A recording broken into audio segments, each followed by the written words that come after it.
Para iniciar, bueno, les voy a contar básicamente para los que no me conocen, yo soy abogada asesora del Tribunal de Cali, especialista en Derecho Penal, especialista en Derecho Procesal y también candidata a magíster en Derecho de la Universidad Santiago de Cali. Bueno, eso como para darles un preámbulo.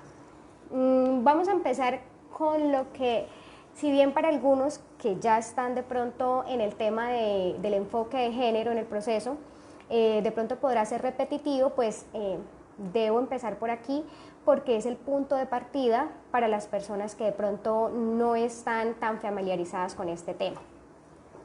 El primer paso entonces es hacer unas diferencias conceptuales que necesito que tengamos claro a lo largo de la charla. El primer paso, y es uno de los iniciales para todos estos temas de género, es empezar a diferenciar entre lo que es el sexo biológico y el género como tal. El sexo biológico entonces es las características biológicas que nos hacen hombres o que nos hacen mujeres, quiere decir el aparato reproductor, las características físicas que nos permiten diferenciar entre la especie humana, el macho y la hembra. Mientras el género es un significado social y cultural que le damos a esas diferencias biológicas que están presentes en el cuerpo de las personas. Quiere decir esto entonces que el género es una construcción social que está en constante cambio y que incluso puede variar mucho entre sociedades. Es decir, no es lo mismo ser un hombre o ser una mujer en contextos occidentales, en contextos orientales, y también puede diferir entre un país y otro, dependiendo también de las culturas. Lo que sí es cierto es que en la mayoría de las culturas pues existe algo generalizado que se ha descubierto, que es ese tipo de relaciones de poder que se basan en esas diferencias biológicas. Quiere decir esto que empezamos a construir como un concepto de superioridad del hombre sobre la mujer. Y esto, a pesar de que les pueda sonar un poco cliché o les pueda sonar digamos que puede generar controversia, es cierto, está documentado y bueno, considero que no hay que ir tan lejos para empezar a comprender esas dinámicas. Bueno, también tenemos que empezar a diferenciar entre lo que es la orientación sexual de una persona y la identidad de género. Esperen un momentico por acá, voy a silenciar para que no haya interrupción. Bueno, la orientación sexual entonces va a estar marcada de la atracción física o sexual que yo pueda tener por otras personas. Entonces quiere decir que esto es independiente al sexo biológico que me fue asignado. Entonces yo como mujer puedo verme atraída por otras mujeres, puedo verme atraída por hombres, y en eso, digamos, se marcan unas diferencias conceptuales entre lo que se entiende como una persona heterosexual, es decir, que está atraída por personas del género opuesto, o una persona homosexual. La identidad de género, en cambio, es la vivencia interna y la vivencia individual que tiene la persona frente, digamos, a sí misma, cómo se percibe. Entonces, puede ser que yo me perciba o tenga una identidad de género que corresponda a mis características biológicas, como puede ser que no corresponda. Entonces de ahí vienen otras palabras, otros conceptos que nos van a servir mucho para entender estas temáticas, de los cuales voy a hacer solamente una breve mención, como por ejemplo, ¿qué significa ser una persona cisgénero? Quiere decir que es una persona que se siente identificada con el género femenino y es mujer, por ejemplo, ¿sí? Entonces, que su género, su identidad de género y sus características biológicas se corresponden. ¿Qué sería una persona transexual? Es una persona que en su vivencia no se siente correspondida por el sexo que le fue asignado al nacer, y entonces decide realizar intervenciones quirúrgicas dentro de su cuerpo para que corresponda su identidad de género a digamos, a su sexo biológico. Las personas transgénero tienen un tanto parecido con las transexuales, en tanto que también tienen esa vivencia diferente, está marcada la diferencia entre de su sexo biológico y su identidad de género, pero ellas no necesariamente van a recurrir al cambio o a las cirugías para poder, digamos, llevar a cabo esa vivencia. Están las personas travesti, que no necesariamente tienen una identidad de género diversa a su sexo biológico, sino que de vez en cuando hacen una transformación temporal de su género, por ejemplo, con la ropa, el maquillaje. Están también unas teorías recientes como la queer, que establece, digamos, o tienen un pensamiento de que no debería existir esa dicotomía entre hombre y mujer, que no debería existir ese pensamiento binario, y por eso no se sienten representadas con lo que se ha definido tradicionalmente como masculino o como femenino. Bueno, esas precisiones. Ya las personas que quieran profundizar más sobre el tema, pues pueden consultar, hay unos principios de Yogyakarta que están, después les voy a compartir los links y alguna parte de la información, yo les tengo unas diapositivas, pero pues desafortunadamente la tecnología no nos dio para poder compartirla, entonces digamos que se las quedo debiendo, pero ahí las tienen, en cualquier momento las podemos subir a la página. Y ahí pues hay un link donde pueden consultar las personas que tengan un poquito más de interés sobre cómo son los derechos humanos de estas personas, digamos, de la comunidad LGTBI como tal. Bueno, vamos entonces, partiendo de esas bases, vamos a ver qué es un estereotipo de género. El estereotipo de género, entonces, vamos a tener como una opinión, un perjuicio generalizado que se basa en esas diferencias que vimos anteriormente, en esas diferencias biológicas, ¿cierto? Entonces, estos estereotipos de género nos van a marcar lo que la sociedad espera que sea el comportamiento de un hombre o que sea el comportamiento de una mujer. Es entonces, son estereotipos que son aprendidos, que son reforzados por distintas instituciones como la familia, como la escuela, el trabajo y la sociedad en general.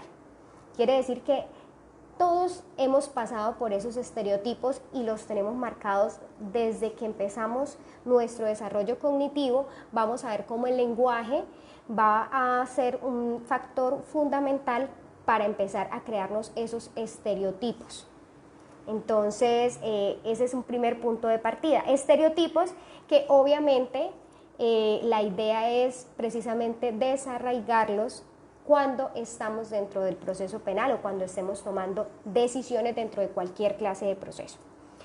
Y esto porque es una obligación incluso de carácter internacional. Más adelante les diré cómo la CEDAW en su artículo 5 está precisamente ordenando tomar a los estados, dar la obligación o tienen el deber de tomar medidas para eliminar estos estereotipos. ¿Cuáles podrían ser, por ejemplo, los ejemplos de estereotipos para irlos más o menos contextualizando en el tema?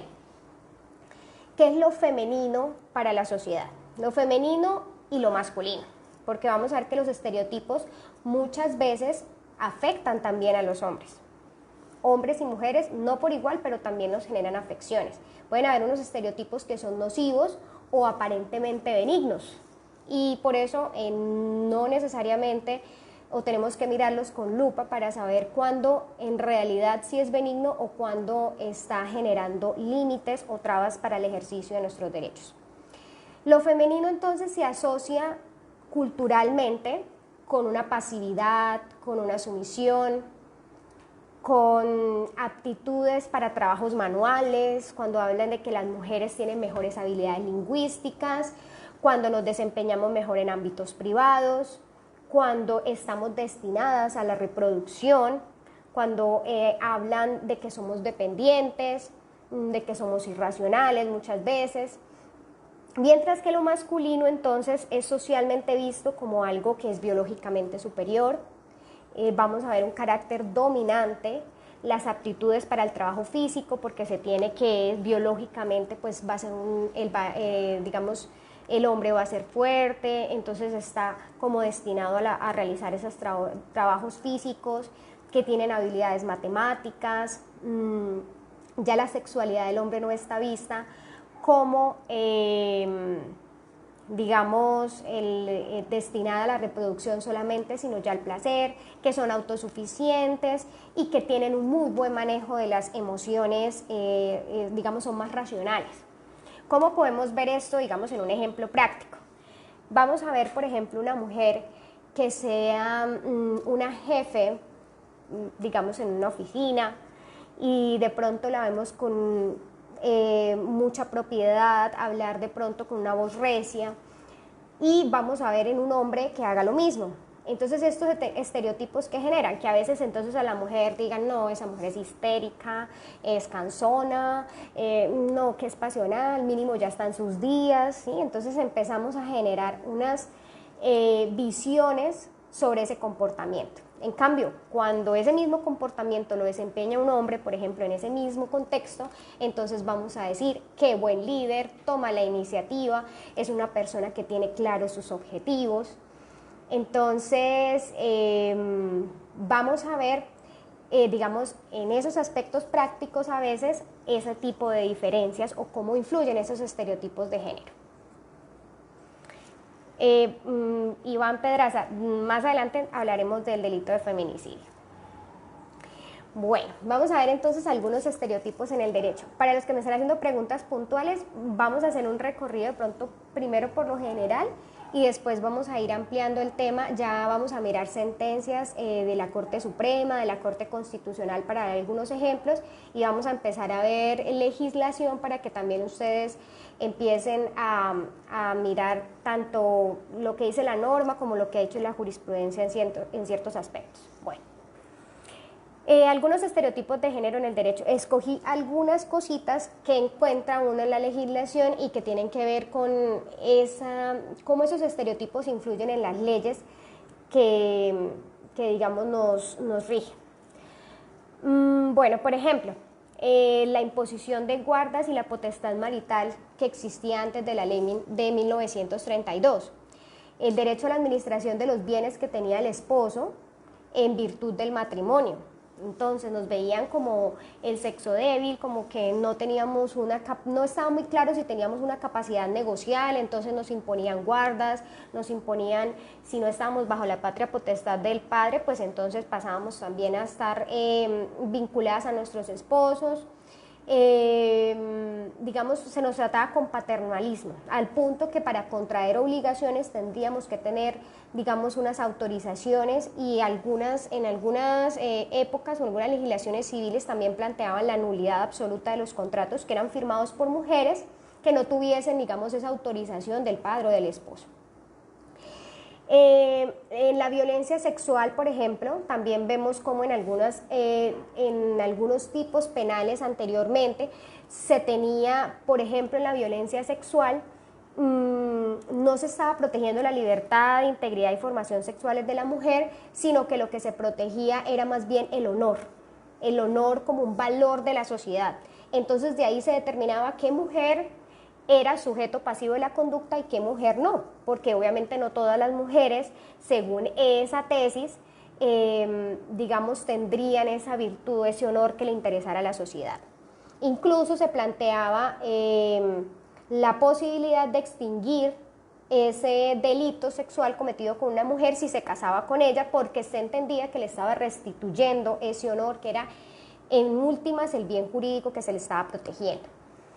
Y no para ir tan atrás, también tenemos en esta época incluso marcados estereotipos, sobre todo cuando se hacen alegaciones frente, por ejemplo, a la resistencia como criterio para evaluar si existe o no violencia en este tipo de delitos sexuales. Esto entonces, ¿en qué influye? En que a veces las personas, digamos quienes estamos en este aparato judicial, o no solamente eso, sino en todas las instituciones, podemos tener sesgos de género, que son ideas o planteamientos que generalizan en todo lo que tiene que ser o diferencias o similitudes o igualdades entre hombres y mujeres en cuanto a esa naturaleza. Entonces son como unos perjuicios falsos, unas afirmaciones que no tienen bases científicas, sino que son producto de esos estereotipos, como por ejemplo decir que nosotras las mujeres tenemos un instinto maternal. Digamos que no es que haya base científica al instinto, sino que lo asumimos del mismo rol de la maternidad que hemos, digamos, asignado a la mujer. Voy a tener aquí a colación frente a ese instinto como el sesgo, cómo fue aplicado, no sé si la mayoría de ustedes hayan conocido este caso, de Daphne McPherson. Ella fue una mujer que fue condenada en México. Les voy a contar más o menos los hechos del caso, me parece un caso muy importante para que analicemos cuando estamos ante ese tipo de sesgos que pueden ocasionar en un caso determinado una revictimización. Esta mujer tuvo un parto espontáneo en el baño donde ella trabajaba. El bebé de ella, o la bebé, muere en el excusado. Esta pobre mujer no recibe atención temprana, casi se demoran 2 horas para la atención médica, pierde mucha sangre, sufre varios desmayos, está en un shock porque no sabía que estaba embarazada. Y cuando termina de darle la atención médica, inmediatamente la justicia la lleva, se la lleva presa por el delito de homicidio calificado en contra de la bebé que falleció en el baño, en el excusado. Cuando ella sufre 2 condenas, es decir, primera y segunda instancia, la condenan por este delito. Y dentro de los sesgos, por ejemplo, que se pueden ver en ese caso, a manera de ejemplo, es algunas partes de las alegaciones y de los fundamentos de la sentencia eran, por ejemplo, que toda mujer sabe cuando está embarazada. Es decir, se asume como regla de la experiencia que la mujer tiene un chip, tiene algo que le dice está embarazada. Obviamente esto no tiene bases científicas, hay mujeres que no saben que están embarazadas. También se utilizó el instinto, se manejó el tema del instinto para decir, pues aparte de eso, cuando ella se dio cuenta que el bebé cayó al excusado, a pesar de que se estaba desangrando, que estaba casi inconsciente, que estaba en un estado de shock, ella debió salvarlo a una costa de su propia vida porque el instinto maternal se lo reclamaba. E incluso cuando el fiscal hace una de las alegaciones en el caso, compara a Daphne con lo que hubiese hecho una perra, insinuando que obviamente la perra tendría ese instinto de protección de la cría. Entonces digamos que en este caso se ven, por ejemplo, cómo los estereotipos y los sesgos pueden influir en la decisión. En el momento se logró, bajo el litigio estratégico y dando un enfoque de género a ese litigio, generar que esa condena fuera revisada y digamos que en este caso ya Daphne salió libre y se logró demostrar, cuando se rehizo el juicio, con pruebas científicas, que ella no sabía que estaba embarazada, tenía un problema de hipotiroidismo, entonces eso la hacía subir y cambiar de peso, tener cambios hormonales, y adicional a eso, digamos, le generaba muchas cosas que hicieron pensar a los médicos que incluso en la historia clínica no estaba, digamos, que ella supiera de su embarazo. Otro caso, por ejemplo, ya más aterrizado al caso colombiano. Muchos de ustedes recuerdan a Rosa Elvira Celi. Obviamente el caso de Rosa Elvira Celis fue el que logró, digamos, la tipificación del feminicidio como delito autónomo en Colombia. En este caso quiero traer a colación sobre todo la polémica que generó la respuesta de la Secretaría Distrital cuando se le vincula al proceso de reparación directa que interpuso la familia de Rosa Elvira por la falta de atención que recibió. ¿Sí? Ella hizo unas llamadas a emergencia y se demoraron en llegar, entonces ellos tratan digamos, de tener al Estado digamos, una respuesta, una responsabilidad por no haber atendido a tiempo a Rosa Elvira. Cuando se le vincula al distrito, ¿qué hace? La primera respuesta que envía realmente es una respuesta que uno pensaría impactante y que en este caso uno pensaría, y la proyectó una mujer que no tenía de verdad un estudio de un enfoque de género, porque ¿qué dice ella? Y le pone como primera, como un texto grande que dice culpa exclusiva de la víctima, y empieza a hablar de que en las declaraciones se pudo establecer que ella estaba tomando, que estaba con los amigos, que a altas horas de la noche, que para qué salía con el agresor, que por qué accedió a irse en una moto con él, en un sitio oscuro. ¿Qué quiere decir esto? Que empiezan a cuestionar a la víctima y empiezan a decir cuál o qué es lo que se espera del comportamiento de una mujer. Entonces, ¿qué mujer puede ser víctima y qué mujer no puede ser víctima? Entonces, si yo no me comporto como el modelo, como el estereotipo de género me impone como mujer, entonces soy responsable de la violencia que sufro. Eso es más o menos a grandes rasgos lo que uno puede ver de esa respuesta que tuvo el distrito y que generó bastante polémica. La Corte Suprema de Justicia, también de antaño, como les estaba mostrando en esas normas que regulaban antes los delitos sexuales, también tenía unas teorías altamente cargadas de estereotipos de género. Les voy a traer a colación dos sentencias, una del año 1954, donde se estaba juzgando el acceso a una menor y se estudió el agravante o la aplicación del agravante en esa época de que fuera virgen. Entonces la agresión sexual se agravaba si la menor todavía conservaba su virginidad y si la menor todavía era socialmente, digamos, reconocida por su moral. Si se ponía en tela de juicio la moral de la menor, muy probablemente el bien jurídico que se protegía en ese momento, que era como la honradez, entonces no se veía violado y podía entonces la persona ser absuelta bajo esos criterios. Entonces se empezaba a marcar a la víctima por sus acciones anteriores, por la manera en que se vestía, en que hablaba, cómo la percibía la sociedad. Entonces, si era una mujer de dudosa reputación, pues no era un sujeto para proteger, no era sujeto pasivo de estas conductas de agresión sexual.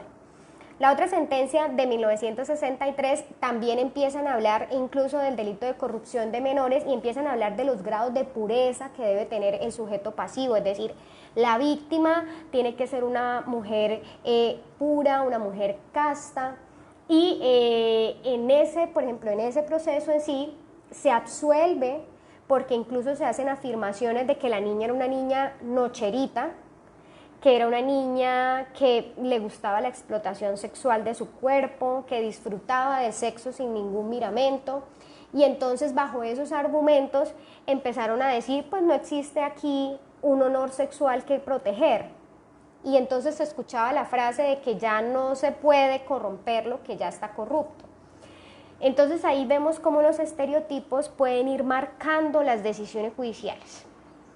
En el caso de la Manada de España, que también yo creo que muchos de ustedes tuvieron conocimiento de ese caso, se empieza a hablar de la víctima como un elemento, de la actitud de la víctima como elemento para evaluar la violencia. Entonces se tiende a pensar bajo esos estereotipos que siempre tiene que ofrecer la misma respuesta, que una mujer en una situación de violación, de agresión sexual, siempre tiene que resistirse, que la resistencia tiene que ser constante, porque si yo me resisto los primeros 5 minutos y ya después los otros 15 no, entonces quiere decir que yo ya estoy consintiendo, que ya lo estoy disfrutando y entonces que ya no hay violencia. Incluso, digamos, en el caso de la Manada hay un salvamento de voto de uno de los magistrados donde empieza a hablar de las imágenes de los videos que los agresores grabaron, en donde empieza a hablar de, mire, pero es que mire la cara, no se ve que estuviese, digamos, en una situación de shock, no se ve incómoda, digamos que ahí también se ve como a veces los estereotipos también pueden ser reforzados por cosas como la pornografía. Entonces, ¿qué es lo que se espera de una mujer? ¿Cómo es que debe actuar en una relación sexual? Y según esos criterios, cuando hay o no hay violencia sexual, obviamente olvidando que en cada caso concreto una mujer puede asumir una situación de sumisión precisamente por el estado de shock, por el bloqueo emocional o simplemente porque no quiera sufrir más agresiones de las que ya está sufriendo. En el caso de la Manada, pues eran varios hombres, era un lugar oscuro donde no podía ella pedir auxilio, entonces pedirle a ella que aparte de todo se resistiera y tuviese que resistir golpes o una paliza, pues digamos que es mucho que pedirle a una mujer, ¿cierto? Bueno, Entonces, la perspectiva de género es tener en cuenta todo eso que les he hablado atrás, tener en cuenta que eso existe, que es una realidad, que hay un estado de subordinación, que hay una relación desigual de poder entre los hombres y las mujeres y empezar a tomar esto dentro de la decisión judicial. No quiere decir que las decisiones tengan que ir en favor de la mujer, no. Pero si nos vamos a dar cuenta, el trato o el principio de igualdad tiene que ser igualdad entre iguales. Entonces, si partimos de la base de que no siempre hay una igualdad real entre hombres y mujeres, es cuando tenemos que entonces empezar a dar un trato desigual, pero no para favorecer a la mujer, no se trata de eso. Y por eso cada caso en concreto hay que analizarse. Por ejemplo, hay leyes o hay estereotipos que dicen entonces que una mujer es mejor para la crianza y entonces puede ser que en materia de familia se tienda a pensar que siempre los hijos menores tienen que ir a cargo de la mamá porque la mamá es la que mejor los va a cuidar, porque es su instinto maternal el que tiene que ir ahí avante, que los hijos necesitan más de esa figura, digamos, esos, por ejemplo, esos sesgos o esos estereotipos podrían parecer benignos, que favorecen a la mujer, que la tienen en cuenta, pero no necesariamente, porque si no estamos teniendo en cuenta el caso en concreto, entonces podemos estar al margen de los derechos también de los menores, porque no todas las mujeres tienen ese instinto, no todas las mujeres se van a comportar igual. Entonces, digamos que por eso les digo que hay que ser muy cuidadosos, no se trata de dar siempre la razón a la mujer, sino que se trata de empezar a cuestionarnos sobre la realidad en el caso concreto. Y en este caso, entonces, Marta Lamas nos indica que precisamente la perspectiva de género es reconocer que una cosa es la diferencia sexual, las diferencias biológicas que yo les explicaba, y otra cosa las atribuciones o las representaciones o el deber ser de lo que es femenino, de lo que es masculino, y también es empezar a cuestionarnos sobre esa subordinación entre el hombre y la mujer en los casos concretos. La Declaración sobre la Eliminación de la Violencia contra la Mujer nos trae precisamente como concepto de esa violencia contra la mujer esa manifestación de las relaciones de poder. Esas relaciones desiguales de poder, esa manifestación que ha conducido a que la mujer sea vista como la dominada, como la que tiene que ser sumisa, la pasiva, esa discriminación que ha sufrido es la base de la violencia contra la mujer. Entonces, por eso, lo vamos a ver más adelante en el delito de feminicidio, no necesariamente cuando la víctima es mujer estamos hablando de una violencia de género, una violencia contra la mujer, porque tenemos es que recabar si existe en el caso concreto esa desigualdad histórica, esas relaciones desiguales de poder para decir estamos o no ante un caso de violencia contra la mujer por el hecho de ser mujer. Entonces el enfoque de género en las relaciones o en la labor judicial implica entonces no solamente reconocer esas relaciones desiguales, que ya lo dijimos, sino tomar decisiones que superen esos estereotipos, es decir, tomar acciones que nos ayuden a limitar esa discriminación y, digamos, son acciones positivas. No se trata solamente de quedarnos con lo que hay en la norma, sino de ver más allá. ¿Por qué, digamos, a veces nos cuestionan que por qué tienen que haber leyes precisamente para esos casos? ¿Por qué feminicidio? Y entonces, ¿por qué no le ponen al homicidio entonces también otro tipo de nombre para que sea más grave cuando sea para un hombre? O sea, digamos, hay muchos pensamientos que a veces no tienen en cuenta lo que les estoy explicando. ¿Por qué es importante empezar a descubrir los conceptos de esta materia? Porque como lo dice también Alda Facio en su libro Cuando el género suena, cambios trae, ella nos empieza a decir, es indispensable nombrar aquello que nos oprime para empezar a cambiar el chip. Es decir, el lenguaje es una parte importante de la construcción social. Es decir, el lenguaje no solamente nos sirve para comunicarnos, sino que le sirve a la humanidad también para describir qué es importante para ellos, para definir su cultura, para definir también las instituciones que generan opresión, para la continuidad de todas esas relaciones de poder. Entonces, por eso es importante también tener en cuenta esas definiciones y ese lenguaje a la hora de utilizarlo, no solo en las decisiones judiciales, en las alegaciones, cuando estamos tratando digamos, ese tipo de violencias. Bueno, para darles un ejemplo de lenguaje como expresión jurídica, para los que quieran consultar más adelante, hay una sentencia muy buena de la Corte Constitucional, es la C804 de 2006.